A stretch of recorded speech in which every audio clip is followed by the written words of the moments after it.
ریاست کے اندر جو آئین اور قانون ہے اس کی دونوں طرف سے انفورسمنٹ ہونی چاہیے. ایگزیکٹلی.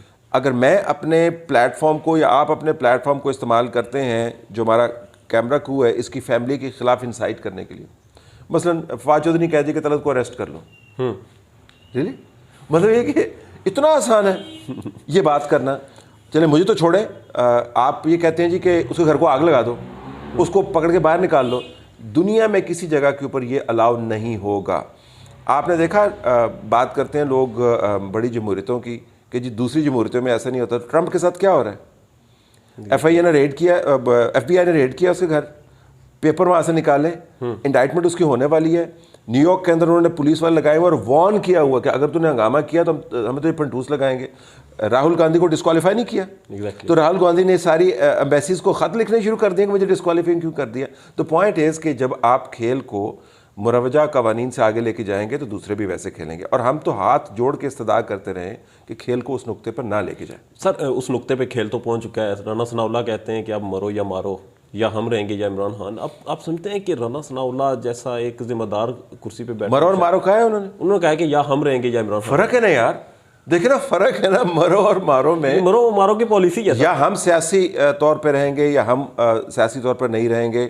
نہیں, وہ کہہ رہے ہیں کہ یہ سیاست کی جنگ نہیں رہی, یہ اب دشمنی بدل گئی ہے. تو دشمنی میں عمران خان تو خود کہتے ہیں میں واپس آؤں گا تو میں ان کو چھوڑوں گا نہیں. تو وہ کیا کہتے ہیں چھوڑوں گا کس طرح نہیں, کہ ان کو ایئرپورٹ تک نہیں جاتے ہوئے چھوڑوں گا نہیں, ان کو جیل میں ڈالیں گے. اور دیکھیں پچھلی مرتبہ جو ان تمام سیاستدانوں کے ساتھ ہوا ہے. اب رانا ثناء اللہ کا جو کیس تھا, جنہوں نے بات کی ہے میں اس کو کنڈیم کرتا ہوں. اگر انہوں نے کہا مارو مارو کو مجھے نہیں پتا, انہوں نے کہا بھائی یا ہم رہیں گے یہ رہیں گے. جو کیس تھا, جو حنیف عباسی کے اوپر کیس تھا, وہ کیا کیسز تھے؟ آپ کہہ سکتے ہیں جی کہ پی ٹی آئی کا اس سے کوئی تعلق نہیں ہے, میں بالکل اس سے اتفاق کروں گا. یہ ایک پیج پہ جنرل باجوہ کے ساتھ مل کے کر رہے تھے.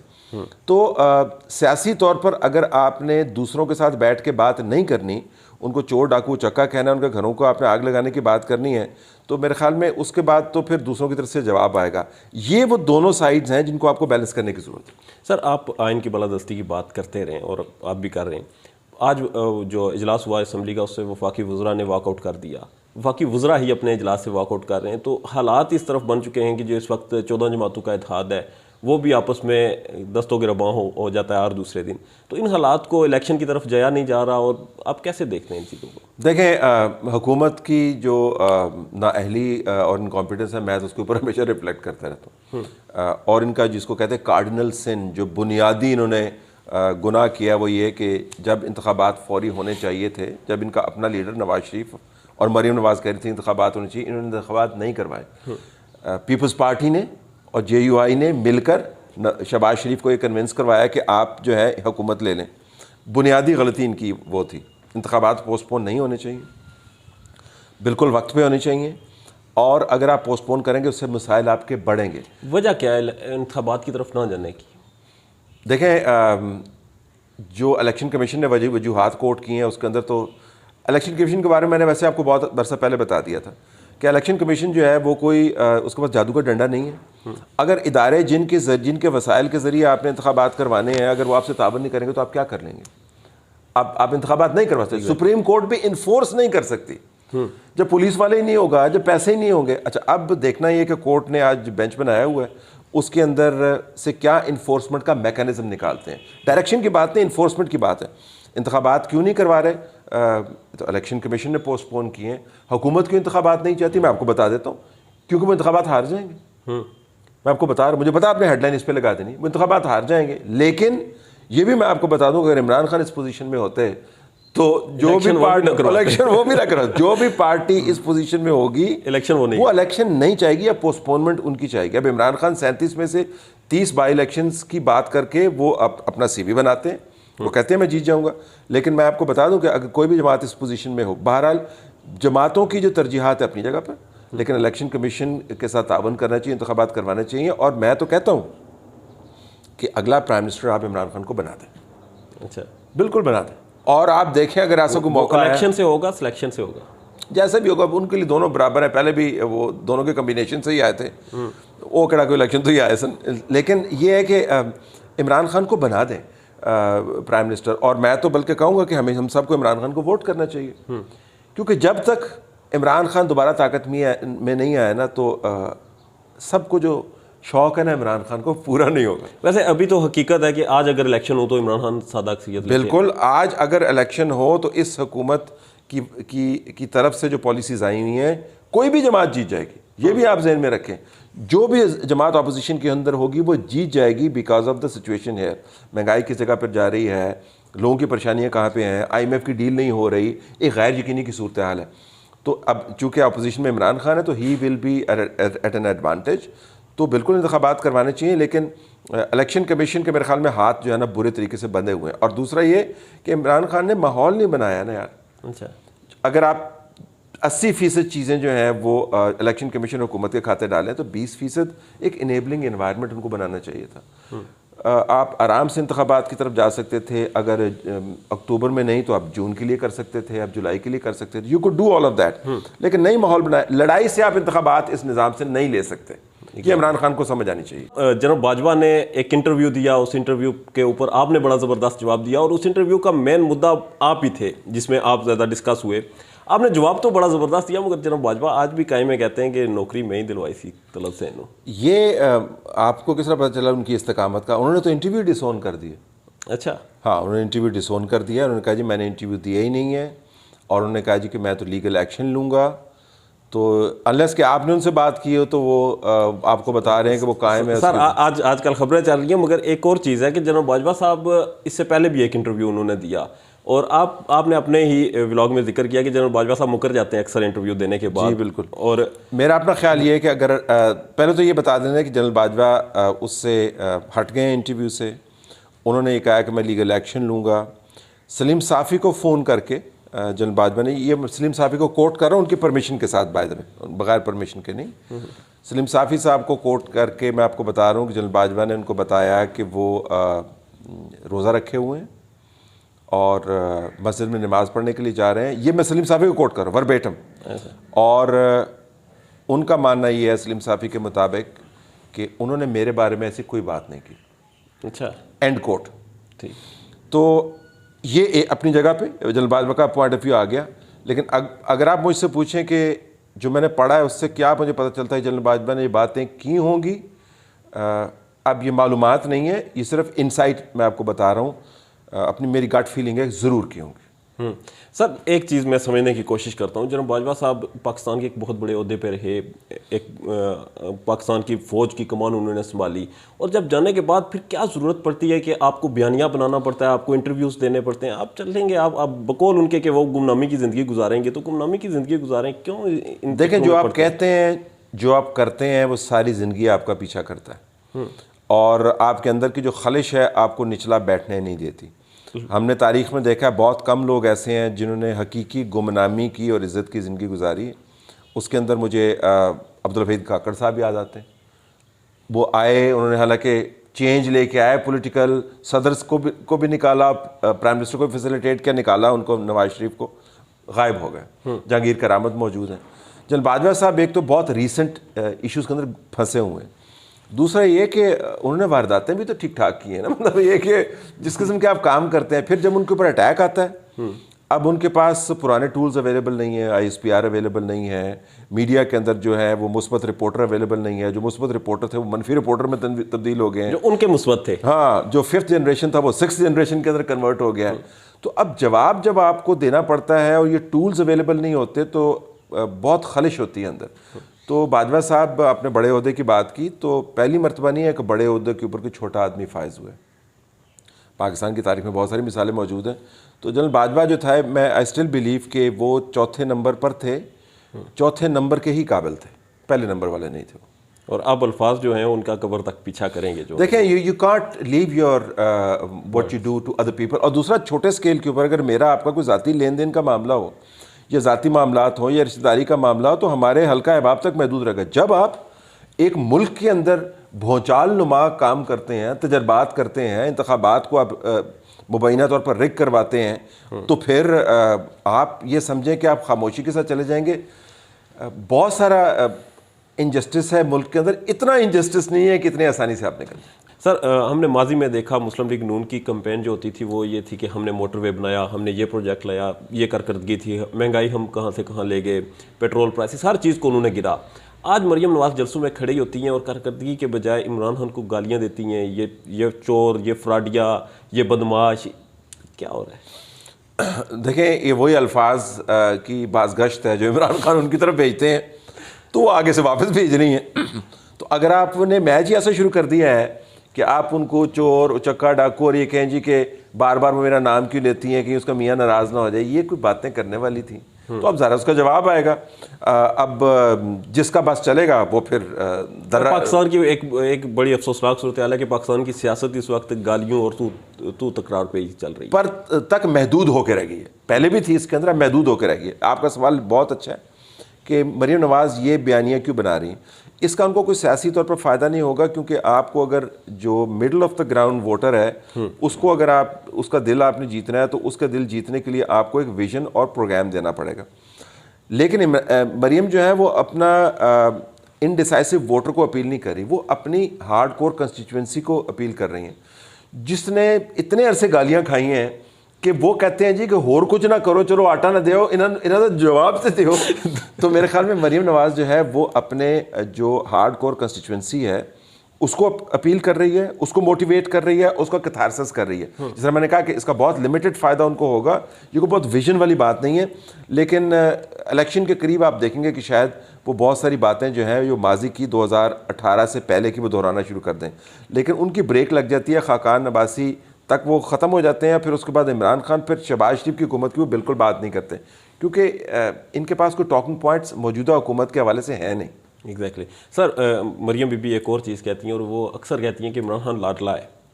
آپ سمجھتے ہیں کہ اس وقت 14 جماعتوں کی مخالفت اور ساری مشینری کی فیس کر کے پھر بھی عمران خان اگر فیلڈ میں ٹکا ہوا ہے اور عوام میں مقبولیت بڑھتی جا رہی ہے تو کسی کا واقعی لاڈلا ہے؟ دیکھیں وہ عدالتوں کے زاویے سے کہتی ہوں کہ مجھے نہیں پتا وہ کیوں کہتی ہیں, ان کا اپنے تجربات رہے ہوں گے. عمران خان پروجیکٹ چلا پاکستان کے اندر, اب جنہوں نے چلایا وہ خود مان رہے ہیں.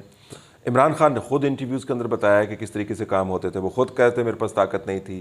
اچھا جب وہ مشکل معاملات آتے ہیں وہ کہتے ہیں میرے پاس طاقت نہیں تھی, جب وہ کریڈٹ لینے کی باری آتی ہے تو کہتے ہیں سارا کام میں نے کیا تھا. بہرحال ایک جنرل فیض, جنرل باجوہ, عمران خان اور آصف غفور کے نیچے ISPR, یہ ایک نیٹ ورک تھا. اس کے بعد پرائیویٹ میڈیا اونرز تھے اور جو کمپلائی نہیں کرتے تھے ان کو پھر دورے رسید کیے جاتے تھے. یہ عمران خان پروجیکٹ تھا. تو میرے خیال میں ایک تو وہ ہینگ اوور ہے مریم کا, ان کو پتہ ہے کہ عمران خان کو کیسے لاڈلے پن کے ساتھ ٹریٹ کیا گیا تھا. دوسرا کورٹس کا معاملہ, اگر آپ یہ کہیں کہ کورٹس میں عمران خان کے خلاف جو کیسز ہیں وہ بہت زیادہ ہیں, اس میں میرا یہ ہوگا کہ جتنی آپ وائلیشنز کریں گے نا تو اتنے ہی کیسز بنیں گے نا. یہ تو نہیں ہو سکتا آپ کہیں کہ یار 1986 میں میرا چلان ہوا تھا, 2023 میں میرا چلان نہیں ہونا چاہیے تھا. تو جتنی آپ وائلیشنز کریں گے چلے اس میں کیا, اگر آدھے کیسز بھی فیک ہیں یا پولیٹیکلی موٹیویٹڈ ہیں یا 90% کیسز بھی موٹیویٹڈ ہے تو باقی کو 10% تو کچھ گڑبڑ ہوگی نا. تو اس میں سے عمران خان کو جس سوئفٹنس کے ساتھ عدالتوں میں سے ریلیف ملتی ہے, میرے خیال میں وہ لاڈلے کا حوالہ وہ دے رہی ہیں. یہ پاکستان کی تاریخ میں کبھی نہیں ہوا. میں نے بینظیر بھٹو صاحبہ کی پیشیاں دیکھی ہیں, نواز شریف کی کوریج میں نے کی ہے, میں نے پشتون نیشنلسٹ کی کوریج کی ہے. یہ سائٹس ہم نے کبھی نہیں دیکھی جس کے اندر کورٹس جو ہیں وہ ایسے آپ کو ٹریٹ کریں کہ جیسے شکر الحمدللہ آپ ہمارے مہمان بنے ہیں. مہمان بھی نہیں بنے, دروازے تو بس گڈی کڈی گئے, پھر تجھے واپس چلے گئے. میرے خیال میں لاڈلے پن کا یہ وجہ ہے, یہ الزام لگا رہی ہیں. بہرحال سر آخر میں مجھے یہ بتا دیں, عمران خان پہ آج بھی ان کی عدالت میں آمد تھی اور پیمرا نے پابندی لگا دی کہ لائیو نہ دکھایا جائے. تو آپ سمجھتے ہیں کہ ایک سیاسی جماعت اور اس کے لیڈر کو اس طرح پیمرا پابندی لگا دی کہ نہ دکھایا جائے, اور یہ بیہیویئر کیوں دکھایا جا رہا ہے پیمرا کی طرف سے؟ دیکھیں پیمرا کی طرف سے پابندیاں, میں تو اینٹی پیمرا ہوں اور میں اینٹی پیمرا پابندیاں نہیں ہونی چاہیے. اب پیمرا نے کیوں لگایا ہے, یہ وہی عادات ہیں جو پرانے زمانے میں تھیں. عمران خان کے دور میں بھی مریم نواز کے آپ کو پتہ نہیں اسپیچ نہیں چلنے دیتے. You remember that Maryam Nawaz would appear in the court and it was banned. آپ کیمرہ نہیں چلا سکتے تھے, آپ ان سے بات نہیں کر, وہ چلتے ہوئے آپ سے انگیج نہیں. نواز شریف کے ساتھ بھی یہ ہوتا تھا. تو اب بنیادی بات یہ ہے کہ جو آپ کرتے رہے ہیں تو آپ نے اداروں کو اس کی عادت ڈالی ہوئی ہے. پیمرا ہم کہہ سکتے ہیں کہ جو بھی موجودہ گورنمنٹ ہوتی ہے اس کے گھر کی لونڈی بن کے بیٹھ جاتا ہے اور اس کے احکام مانتا ہے. یہ اب آپ کا سوال ہے. وہ ایسا ادارہ ہے جو پالیسیز کو انفورس کرتا ہے. پیمرا کے بارے میں ہمیشہ سمجھتا ہوں کہ اس کو کانٹینٹ ریگولیٹ نہیں کرنا چاہیے, مارکیٹ ریگولیٹ کرنی چاہیے, جو ان کا اوریجنل مینڈیٹ ہے. لیکن آپ نے دیکھا ماضی میں بھی ایسے استعمال ہو اور ابھی بھی ہو رہا ہے. لیکن پی ٹی آئی کی تو وہ کہتے ہیں ان کو ضرورت نہیں ہے وہ. لیکن آپ مجھے یہ بھی بتائیں تو پی ٹی آئی جو ہے اپنے جلسوں کے اندر انڈیپینڈنٹ میڈیا کو کیوں نہیں آنے دیتی؟ وہ ایک بیم سے, اپنی ایک بیم سے وہ ساروں کے ساتھ فیڈ کیوں شیئر کرتی ہے؟ وہ دوسروں کے ڈرون کیوں نہیں اڑنے دیتی؟ وہ دوسروں کے ڈی ایس این جیز کیوں نہیں رکھنے دیتی؟ تو دیکھیں نا, تو دونوں طرف آپ نے سینسرشپ لگائی ہے. اپنا جلسہ کور ہوئے تو صرف ساڈا ویژول دکھاؤ, دیجیے اسی آئیے تو سارے ویژول دکھاؤ. پھر اس طرح تو نہیں ہوتا نا. سر آخر میں مجھے یہ بتا دیں, پکڑ دکڑ طاقت کا استعمال اور یہ جو اس طرح کا ایک بیہیویئر دکھایا جاتا ہے, تو اس سے کیا عمران خان کو روک پائیں گے, مقبولیت کم ہو پائے گی, یا پھر اس گورنمنٹ کو کیا حاصل ہوگا ان چیزوں؟ دیکھیں, ایک تو میں نے آپ کو بتایا گورنمنٹ کا اس کے ساتھ کوئی اتنا لینا دینا ہے نہیں. عمران نے جن کے ساتھ سینگ لڑائے ہوئے ہیں, آپ کے انٹرویوز میں پہلے بھی کہہ چکا ہوں, وہ خود کہتے ہیں میری اسٹیبلشمنٹ کے ساتھ لڑائی ہے. وہ ہر نعرے کے اندر اسٹیبلشمنٹ کا نام لیتے ہیں. وہ شہباز شریف وغیرہ کا تو نام لیتے ہی نہیں ہیں. اور ان کو جو تنقید کا نشانہ بناتے ہیں یا ان کو جو گالی نکالتے ہیں, وہ تو پرانی گالیاں نکالتے ہیں. تو وہ تو ان کی پرانی عادت ہمیشہ سے نکالتے آ رہے ہیں. تو یہ پکڑ دکڑ پاور پالیٹکس کا حصہ بن گئی ہے. عمران خان کا خیال ہے کہ وہ دبڑ گسڑ کے ساتھ, وہ پاور شو کے ساتھ, وہ اسٹیبلشمنٹ کے ساتھ انگیجمنٹ کر پائے گا. اسٹیبلشمنٹ نے فی الحال تو کروائی ہوئی ہے ٹھنڈ. اب یہ دیکھنا ہے عمران خان کو وہ کس لیول کے اوپر ایسکیلیٹ کرتے ہیں. ابھی انہوں نے ایمبیسیز کے ساتھ انگیج کرنا شروع کیا ہے, پاکستان کے اداروں کے اوپر سینکشنز کی بات کر رہے ہیں. میں سینکشنز کا لفظ کیوں استعمال کر رہا ہوں؟ جب فواد چودھری یہ کہتا ہے فورن ایمبیسیز کے نمائندگان کو اور ایکسپیٹ کمیونٹی کو کہ آپ فلاں پولیس والے کا ویزا کینسل کر دیں, یہ ڈپلومیٹک سینکشنز کے زمرے میں آتا ہے. اگر آپ ریاستی اداروں کے نمائندگان کے بارے میں یہ کام کریں گے تو بارہ کہوں گا کہ یہ پھر پالیٹکس کے آگے کی بات چلی گئی ہے نا. تو عمران خان کو اس کا کتنا نقصان ہوگا, میں آپ کو یہ بتا سکتا ہوں کہ یہ کام کر کے آپ پاکستان میں طاقت میں نہیں آ سکتے. یہ کام کر کے آپ وائٹ ہاؤس کے اندر ہنگامہ کر کے انتخابات کے رزلٹ ٹرمپ نے چینج کروانے کی کوشش کی تھی, آپ نہیں کر سکتے. آپ ویکو ٹیکسس کے اندر اپنے سپورٹرز کو یہ کہہ کہ یہ موت ہوگی اور تباہی ہوگی ٹرمپ کی طرح, آپ یہ کہہ کے لوگوں کو کہ جی آپ نے نظام کی ایسی تیسی کرنی ہے اور آپ نے ان کو چھوڑنا نہیں ہے, آپ پاور پالیٹکس کی گیم نہیں جیت سکتے.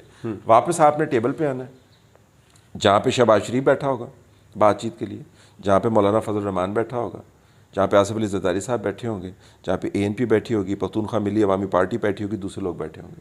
That is the table where you have to go to. لیکن اگر آپ نے T20 کسی اور میدان میں کھیلنا ہے تو ادھر تو گیم پھر اس طرح ہی ہوتی ہے. اور اگر سیاستدانوں سے کھیلنا ہے تو ٹیبل ٹاک اس کے لیے you have to go back to the table. اور اگر عمران خان اس وقت ٹاکس سنجیدگی سے کرتے تو میں آپ کو یقین دلاتا ہوں یہ جون جولائی کے اندر انتخابات ہو جانے تھے اور دوبارہ وہ طاقت میں آ جاتے. ہو جاتا. اگر ڈسکوالیفائی نہ ہوتے تو ہو سکتا ہے. بہت شکریہ sir. Thank you very much.